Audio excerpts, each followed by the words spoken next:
Chappie number one in hell, Mr. B on the night. Just like a chap, Mr. B. Now, you are very familiar with me talking to people overseas, but most of the time I'm talking to American people, so that's why you are probably only familiar with my American English accent, but we'll have none of that today, because today we're talking to someone from the Great Britain, straight out of Surrey, if I am correct, Mr. B. Hello there, good evening. Good evening. Mr. B, we have played some of your music last week. We've also played, Just Like a Chap, of course, just now. What is it to be a gentleman rhymer? Well, it's, what is it indeed to be a gentleman rhymer? Well, what I've done is I've always enjoyed hip-hop. I've always been a fan of hip-hop and that sort of thing. But I'm also, rather interested in things of a certain vintage and what have you. So I've sort of bring the whole thing together. I was very interested in chapism in general. And also, I started playing the banjolele a number of years ago. So I thought I'd bring the whole thing together. And I've come up with what I've coined Chap-Hop. Chap-Hop? That sounds pretty dandy. Yes, it is rather dandy, yes. Yeah. Dandy hip-hop. But you've always liked hip-hop, so where did your hip-hop career, or where did the love for hip-hop start out for you? Well, really, I am of that age when I was around when, I remember hearing Rapper's Delight in the early 80s and that sort of thing. Well, late 70s, early 80s, I suppose. Yeah. Actually, I actually wrote a rap. I think the first rap I ever wrote was probably when I was very, very young, in about 1981 or something like that, and it was called Space Rap, and it was absolute nonsense. It was, yes, I think I was also, obviously, as everybody of that age is, everybody's a big Star Wars fan, so it tended to be, there was a lot of science fiction films going around, so I did a thing called Space Rap, and it was dreadful, but that was the start of my journey, really. Oh, that was quite a long time ago. So when did the idea arise for you to, turn hip-hop into chap-hop? Well, I think it was back in 2007 or so it was. I'd been doing hip-hop, and I'd been in a band before that had done hip-hop and things like that. But I'd been, I'd got to a point where I thought I just wanted to, for starters, I wanted to look a bit smarter. I'd started toying with the idea of, wearing suits, but, being, a rapper, it's a difficult thing to do. So I decided to create my own genre in which hip-hop and wearing a nice tweed suit and playing a banjo ukulele was all mixed together. And luckily, it was a happy accident and it seemed to work out. So how was that received by the general audience? Well, this is the thing, I did one song in the summer of 2007. I put it up on it was back in the day when I put it up on a MySpace page, and somebody straight away messaged me and said, I'm putting a festival on somewhere or other, and, would you like to come along and play? So I thought, right, I'd better write a few more songs. So I did write a few more songs. So I got about a 20-minute set together or something like that and went along to play it. And it's the first time I'd ever been on stage on my own. And so that was rather terrifying, but I can imagine. Went down a storm. Yes, it was terrifying, but amazing story nonetheless, to have your first song written and then to be asked to play in a festival. Yes, that was interesting. Wow. Yeah. Yes, suddenly I had a lot of catching up to do. Yeah, I can imagine. But since, Chap-Hop is, of course, something that you've come up with yourself, you don't exactly have any examples in the game right now. How do you mean?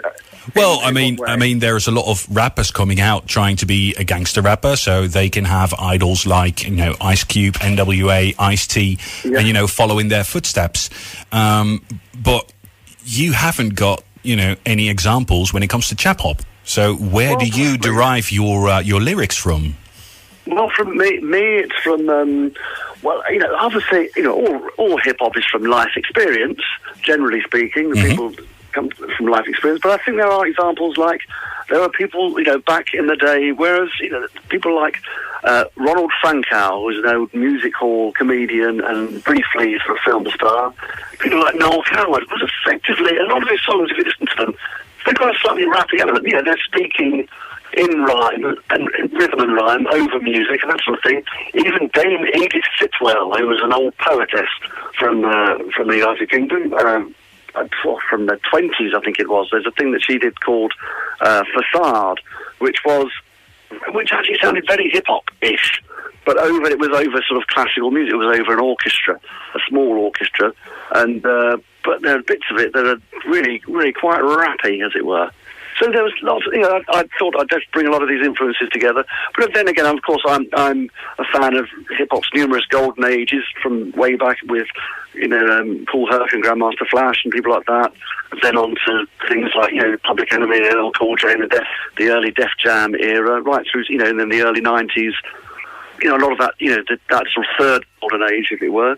So, numerous golden ages of both hip-hop and of sort of film and what have you. Yeah, exactly how we perceive those years of hip-hop, like the golden ages.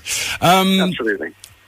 Do you see any major differences between, let's say, the American rap culture at this moment and the English rap culture? Because what is rap culture like in Great Britain at the moment? Well, it's interesting. It's quite diverse. There are all sorts of things going on. You have things coming out of the grime scene, which is far, which is quite considerably urban and that sort of thing. And that's some of that stuff is fantastic. It's really just, some of it is also great fun as well. And also, I mean, you have the whole. We have a night called Slip Jam B in Brighton, where I live, where people go and they had little freestyle battles and what have you, which is also fun. So I think there's a lot going on, but it's obviously it's tricky to find any of it to find its way into the mainstream these days, because the mainstream seems to have been fairly tied up by people who aren't actually that fond of hip hop necessarily. No, exactly. Exactly. Well, certainly no topics will be hit with hip hop nowadays. No, not the mainstream anyway. No, absolutely. Which is sad, because when people like Public Enemy, became very, very popular, and, the sort of thing they were talking about, you just couldn't get anybody to sign a band. It would be very difficult to get a band these days to any kind of label that would make it heard by a lot of people, because it's just not on the agenda for the people that want to make the money out of it. Yeah, exactly. Which is rather sad.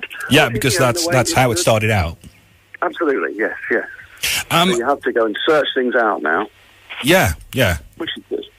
And that's a lot of work, and people are afraid of doing work nowadays. It is. although it is easier than it used to be.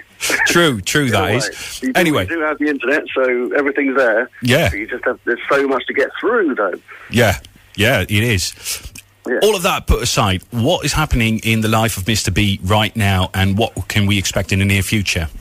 Well, at this very moment, I'm writing a little. I do a little radio show in Brighton, here and there, and I'm just writing a little. I do Mr. B's Chap-Hop diaries in that, which are a little sort of audio diary with various sound effects and music and things like that. Almost like a radio play. I'm sort of writing that at the moment. But then also, I've been doing a side project under the name of The Major, which is more sort of electronic, almost like the LA Beats sounding stuff, but still with influences from old, Noel Coward and Ronald Franco and George Formby records and that sort of thing. But also, I'm writing the next Mr. B album as well. Nice. When can we expect that to be on sale? I would think that would be out, I would say, in the autumn. I'm going to get festival season done. And, yes, lots of festivals going on this year. I should be, with any luck, I'll be playing at Glastonbury. Nice. And lots of other smaller festivals usually around the UK. But hopefully I'll get into Europe as well. That would be good. Yeah, that would be. If you do arrive on mainland Europe, please let us know, because we can let our listeners know that as well. And as soon as your new album launches, we'd like to spend that as well on our audiences. I will make sure you are the first to get a copy, sir. Oh, nice. Now that is a gentleman rhymer. Well, the first-ish. Thank you very much for having this conversation, Mr. B. We'll be looking forward to your new album, and, of course, we would like to see you on mainland Europe. Splendid, yes, I will return very soon. Nice. And in that time, we'll be listening to High C and Hop from the Top. Once again, Mr. B, thank you for being in the show. Thank you, sir.